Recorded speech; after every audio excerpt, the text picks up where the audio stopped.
On a des bonnes relations avec nos ados, mais c'est aussi parce que on a une communication qui est claire, limpide, apaisée, qui est honnête. Et je vais t'expliquer un petit peu ça aujourd'hui.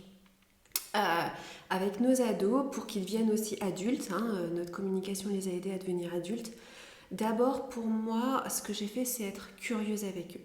C'est-à-dire que vraiment, j'ai montré de l'intérêt par rapport à ce qu'ils avaient à dire, par rapport à ce qu'ils ressentaient, par rapport à ce qu'ils vivaient ou ce qu'ils avaient envie de vivre. Et quand on avait des discussions sur des points de vue où on n'était pas d'accord, eh bien, je cherchais vraiment à comprendre comment il avait mis en place cette pensée, quels étaient les enjeux, à quoi il pensait. Il faut savoir que parfois, un ado, c'est très compliqué dans sa tête, les détails sont importants pour lui, il ne sait pas encore faire le tri entre ce qui est peut-être de l'ordre du détail, qui est moins important, et des choses qui sont très importantes. Donc du coup, il a tendance à vouloir tout dire. Et du coup, j'essaie de le faire verbaliser. Tiens, pourquoi ça c'est important? Est-ce que voilà, qu'est-ce qui est important? Pourquoi est-ce que tu me dis ce détail-là? Ah ok, d'accord.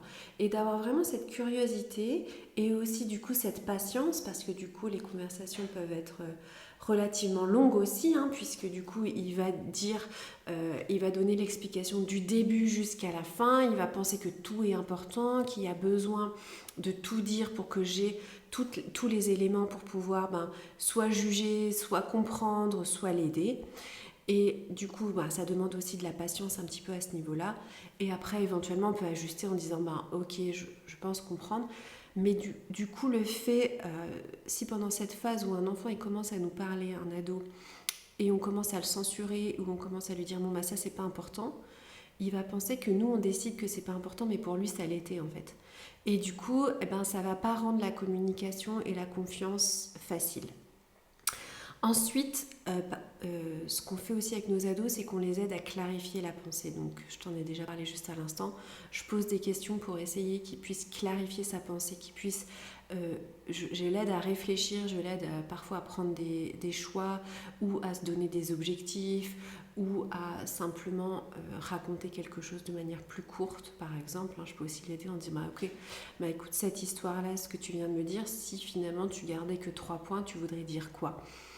Et lui apprendre aussi que du coup on peut aussi dire les choses de manière efficace mais plus courtement. Bref, on l'aide à clarifier sa pensée, on lui pose des questions pour comprendre ce qu'il y a au fond. Et non seulement on l'aide à clarifier sa pensée, mais on l'aide aussi à clarifier son cœur, ce qui se passe à l'intérieur de lui. Parce que par exemple dans une conversation, à un moment donné, il va se braquer ou on sent qu'il se met sur la défensive et on est attentif à ces petits détails et on va poser la question, on dit tiens, à ce moment-là, j'ai l'impression que tu t'es peut-être senti blessé. Est-ce que tu veux me dire pourquoi? Est-ce que tu penses quelque chose? Et c'est important d'être sensible à ces petits détails parce que du coup, ça peut briser la relation. Et aussi, ça va l'aider, lui, à comprendre qu'il se met en mode défensif, par exemple, quand on parle d'un certain sujet. Et du coup, c'est une information importante qu'on peut lui soumettre et qu'on peut lui dire, si tu te mets un peu sur cette défensive, c'est que probablement c'est un sujet important pour toi. Et que c'est ouvrir son cœur en fait, il se met à nu, donc du coup il s'ouvre et il se soumet à notre jugement en tant que parent, et du coup c'est intéressant de faire remarquer ça, de lui dire ok, j'ai remarqué que ça avait l'air important pour toi, et à ce moment-là peut-être que nous on n'a pas tout compris ou qu'on avait besoin de précision, et du coup il s'est mis en mode défensif, son cerveau, mécanisme de défense quand on sent qu'on est un peu trop vulnérable, mécanisme de défense, c'est soit on se ferme, soit on devient un peu agressif, soit parfois c'est l'humour aussi, ça dépend. Et du coup d'être sensible à ça et de creuser, de dire non mais j'ai vraiment envie de savoir. Et autre chose aussi qu'on fait avec nos ados, c'est discuter des enjeux. Par exemple, quand on a... il a une décision à prendre, il a un choix à faire, il a une relation qui se passe mal et il te confie que par exemple dans cette relation avec un ami ça se passe pas très bien, du coup on va l'aider aussi à clarifier les enjeux en disant pourquoi c'est important de t'entendre avec cet ami. Dans cette situation-là, qu'est-ce que tu penses que ton ami a ressenti? Disons qu'on l'aide à se mettre à la place de son ami et à discuter de ce qui se passe à l'intérieur de lui aussi. S'il a été blessé ou s'il y a des sentiments négatifs, on va essayer d'aller voir qu'est-ce qui a été touché chez lui et essayer de l'encourager là-dessus.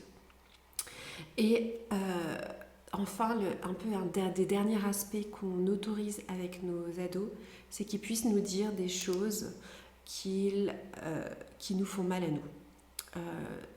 Ça m'est déjà arrivé que moi je suis pas une mère parfaite. Il y a des interprétations que j'ai fait de leurs propos bien plus rapidement que ce que j'aurais dû le faire. Du coup, j'ai pas compris ce qu'ils avaient au fond du cœur et du coup, ça les a blessés. Et on les autorise à venir nous voir et à nous dire, par exemple, maman, quand tu as fait ça, tu m'as blessée. Et on l'autorise, mais pas n'importe comment. C'est-à-dire qu'on leur apprend, alors souvent au début quand ils ont été touchés, ça va partir en dispute, ça va partir en incompréhension, mon ado va se renfermer, il va peut-être quitter la pièce, il va se mettre vraiment en mode protection, je me protège, donc du coup il va mettre tous ces mécanismes de défense en marche. Et du coup, en général, j'attends un petit peu à ce moment-là et je reviens et je lui dis, manifestement, il s'est passé une incompréhension. Est-ce que tu veux me dire ce que tu as ressenti ? Et donc, je l'autorise à me dire ça, même si moi, ça me fait mal, puisque c'est moi l'adulte. Et moi, je ne vais pas partir en mode défensive et accuser mon ado de me dire des choses qui font mal. Et souvent, ils ont eu raison dans ce qu'ils m'ont dit. Et qu'effectivement, j'avais peut-être trop jugé rapidement, ou peut-être souvent je pars un peu dans des explications parce que j'aime beaucoup expliquer les choses et du coup c'était trop d'explications pour eux, ils se sont sentis comme infantilisés parce que je leur expliquais beaucoup de choses et du coup ils me le disent et ils ont raison en fait, ils ont raison. J'aurais dû à ce moment-là, par exemple dans cette situation auquel je pense, leur faire plus confiance et les laisser réfléchir par eux-mêmes. Et on les autorise à dire ça et on leur apprend aussi à venir nous dire les choses qui font mal, mais de manière apaisée. Donc au début, ça ne se passe pas de manière apaisée, c'est en général en mode accusation, parce que en défense, la meilleure défense pour quelqu'un qui ne sait pas encore qui il est, qui n'est pas construit, ça va être l'attaque. Donc au début, l'adolescent va nous attaquer et finalement, quand il va voir que finalement on ne répond pas à l'attaque et qu'on écoute et qu'on prend en considération ce qu'il dit et qu'on vient soit s'excuser, soit clarifier les choses, et bien du coup ça va le mettre en confiance et il va pouvoir venir de manière apaisée nous dire les choses qui comptent pour lui et il saura que ce sera bien reçu.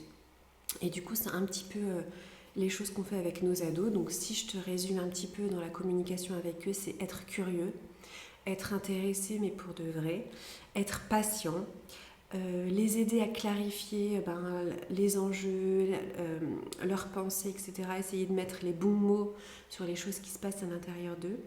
Et enfin, les autoriser à nous dire des choses qui sont difficiles et à le prendre en considération aussi, mais sans nous se sentir blessés et que ça parte en escalade.